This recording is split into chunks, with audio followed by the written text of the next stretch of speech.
Ma hakkan selle videoga tüli norima. On asju, mida kõik, kellel on lülide vaheline song, peaksid teadma. See on oluline, sest see aitab sul oma lülivahekettaid paremini hooldada, aitab paranemisel, ravil ja hoiab ära halvenemise ning takistab songa suurenemist. Selles videos annan sulle kõik juhised, mida ma oma patsientidele annan. Sealhulgas räägin sulle, mis on juba aegunud, mida enam ei kasutata ning selgitan olulisi punkte, mis siiani tekitavad lahkarvamusi arstide seas ja füsioterapeutide seas. Jah, ma võtan selle videoga riski ja tekitan vaidlusi. See mees on hull.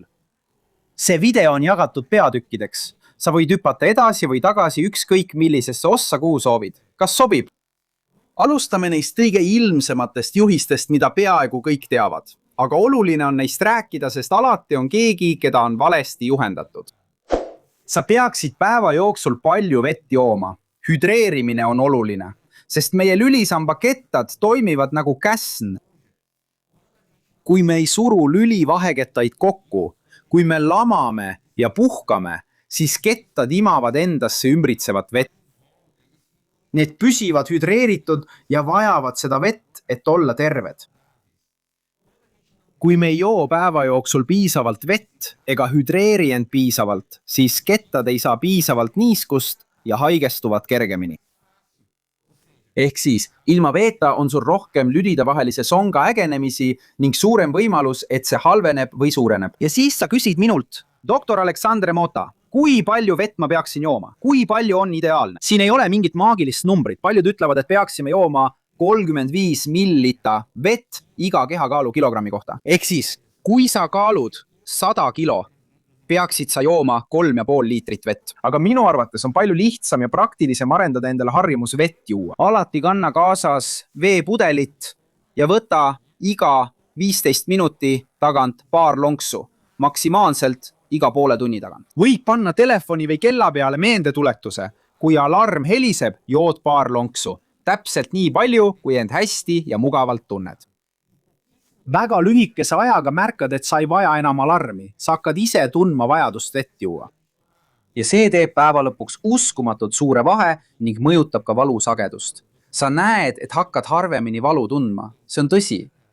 Mis puudutab kehalist aktiivsust, siis meie lülisammas vajab liikumist, et säilitada tervist ning aidata parandada või isegi ravida lülide vahelist diskisonga.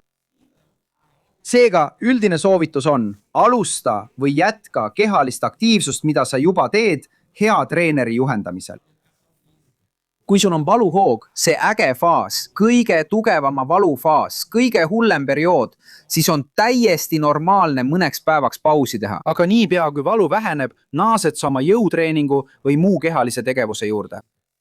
Treener oskab sinu jaoks harjutusi õigesti doseerida ja kohandada.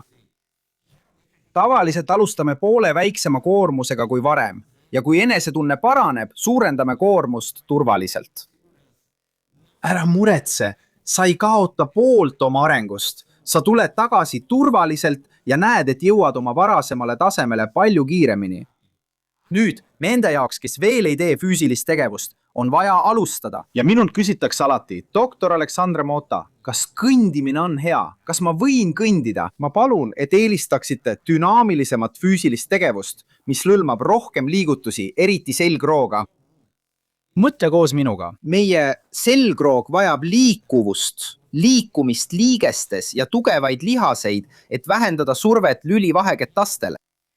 Seega, kõndimine ei ole nii hea, see ei ole ideaalne, see ei ole nii hea kui jõutreening, pilates, vesiaeroobika, tantsimine või ujumine, mis on tegevused, kus selg teeb erinevaid liigutusi.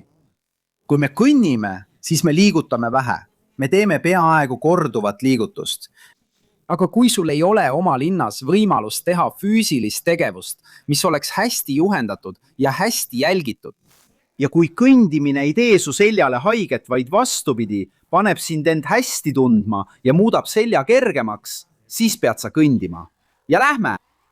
Kes kannatab lülivaheketta songa all, teab, et hommik on kõige hullem aeg. See on aeg, mil valu on kõige tugevam. selg kipub rohkem kinni jääma ja see on aeg, mil tekib suurem tunne, et selg on vigastatud. Kas sa mäletad, et ma ütlesin sulle, et lüli vaheketas toimib nagu käsn? Et need imavad vett endasse ja muutuvad täidlasemaks, kui me lamame või puhkame. Seega, hommikul, kui me ärkame, on lüli vaheketas kõige kõrgem ja kõige täidlasem. Seega on palju lihtsam närvi kokku suruda, kui see on juba ärritunud. Parim, mida me teha saame, on valmistuda selg ette päeva alustamiseks. see on nagu me määriksime või lõdvestaksime selga, et vältida seda valu ja kangust, mis tavaliselt hommikuti tekib. On olemas rutiin, järjestus, mida ma olen aastaid oma patsientidele õpetanud. Sa alustad kõhuli lamades. Pööra end aeglaselt ilma kiirustamata ja võta endale mugav asend. Selles asendis hingad sa 30 sekundit aeglasemalt. Tundes hingamist, lõdvestades selgroogu, luues ruumi, pärast 30 sekundit toetad end küünarnukkidele. Jätka hingamist ja sa võid liigutada pead üles-alla, vaadates ettepoole, vaadates alla. See aitab lisaks nimmepiirkonnale ja rindkere osale ka kaelalüli sammast veel. 30 sekundi jooksul.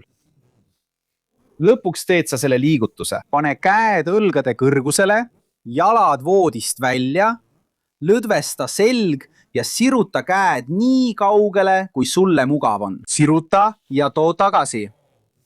Sa teed seda veel 30 sekundit või teed seda 10 korda. Need 3 liigutust on enam kui piisavad, et enamik inimesi väldiksid kriise, lukustumisi ja seda ebamugavustunnet, seda tunnet, et selg on päeva jooksul haiget saanud.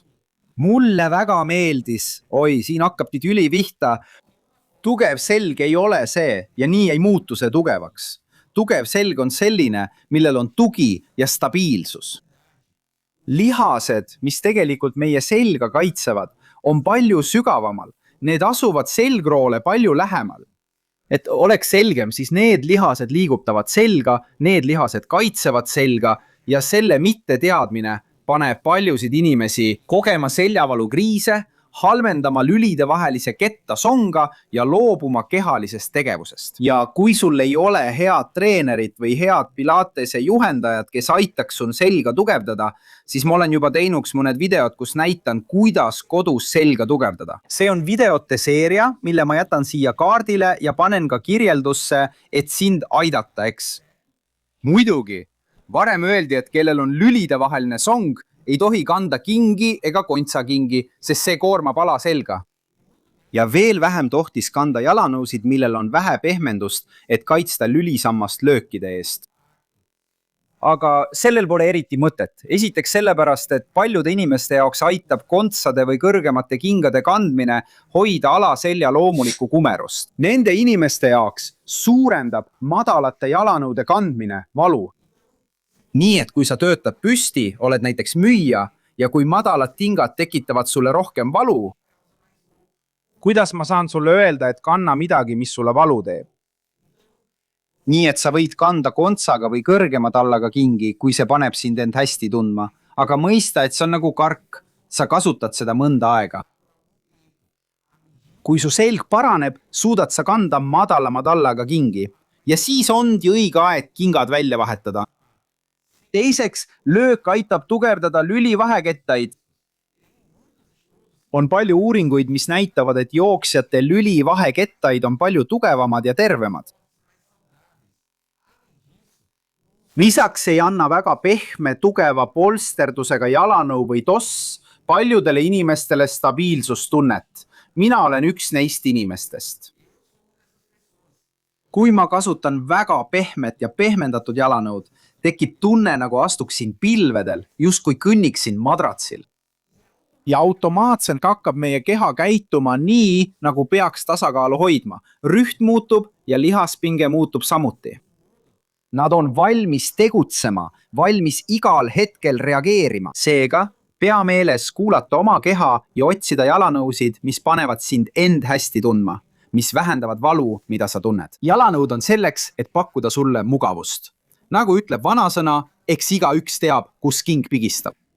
mina sain 5 aru. eriti need, kes töötavad istudes, peavad pause tegema. Ideaalis võiksid töötada 25 minutit ja teha 5-minutilise pausi. maksimaalselt võiks töötada 50 minutit ja teha 10-minutilise pausi. seda teavad paljud, aga mida ma harva kuulen mainitavat, on see, et see ei tohi olla suvaline paus. See peab olema aktiivne paus.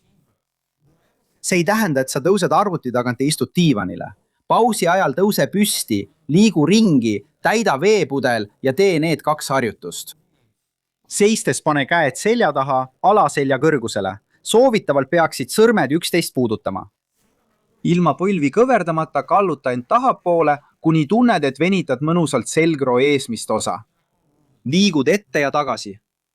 Tee seda 10 korda, ilma pingutamata. See on lihtsalt selleks, et tunda venitust ilma valuta. Selline mõnus sirutus. Tee 10 korda ära. Istu tuulile, võib-olla tugevam tool. Oluline on, et kogu su selg alates tuharatest, ristluust kuni üles välja oleks toetatud tooli seljatoele. Põimi sõrmed kukla taha. Too küünarnukid ette ja lihtsalt nõjatu taha. Sa tunned, kuidas kael venib. Venivad ka rindkere osa ja isegi alaselg. Mine nii kaugele, kuni tunned venitust. Jah, väga hea. Ja tule tagasi. Tee seda 10 korda. See on oluline kogu lülisamba dekompresseerimiseks, lihaspingete leevendamiseks ja samuti aitab see vähendada sidemete pinget ja tõmmet. Iga kord on parem kui eelmine. Varem räägiti õigest rühtist. Sa pead kogu aeg niimoodi istuma, sa pead niimoodi lamama.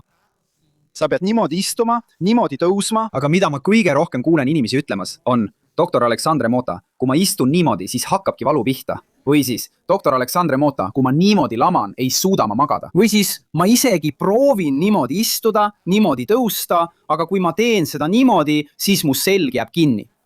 Ma olen juba öelnud, et meie selg vajab liikumist. Seega ei ole õige olla ainult ühes asendis. Tuleb aeg-ajalt asendit vahetada. See on loomulik, see on füsioloogiline, see on meie kehale normaalne. Kui sa jälgid inimesi näiteks järjekorras, siis sa näed, et kõik vahetavad aeg-ajalt asendit. Vahetatakse toetavat jalga, pööratakse end veidi küljele, liigutakse natuke, toetutakse ostukärule. Või siis, kui me magame, muudame me öö jooksul mitu korda automaatselt asendit, ise seda märkamata.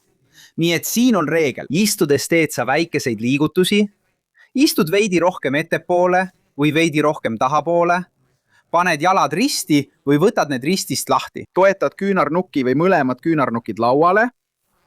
Teed neid väikeseid liigutusi, mis toovad kaasa muutuse, parandavad toetuspunkte, annavad lülivaheketastele puhkust, parandavad liigeseid ja äratavad ka erinevaid lihaseid.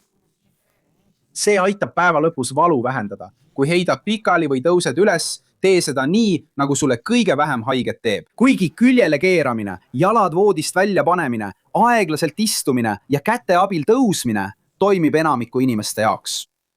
Sa võid kohandada, järjekorda muuta ja teha nii, nagu su kehale parem tundub ja vähem haiget teeb. Senini on kõik selge. Ma sain siiani aru.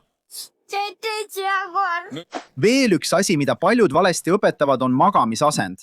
Ja vaata, une kvaliteet on meie selgroo jaoks ülioluline. Just, une ajal selg puhkab, lülivaheketad hüdreeruvad, toituvad ja taastuvad.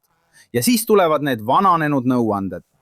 Sa pead magama selili, ilma padjata pea all, padi põlvede all või siis külili padi pea all ja teine põlvede vahel või siis ei tohi võrkkiiges magada, peab voodis magama.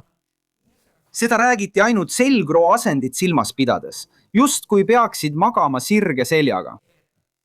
Aga kõigepealt me liigume siis, kui magame. Nii et enamiku inimeste jaoks on asend, millest sa uinud, lihtsalt mõttetu pingutus.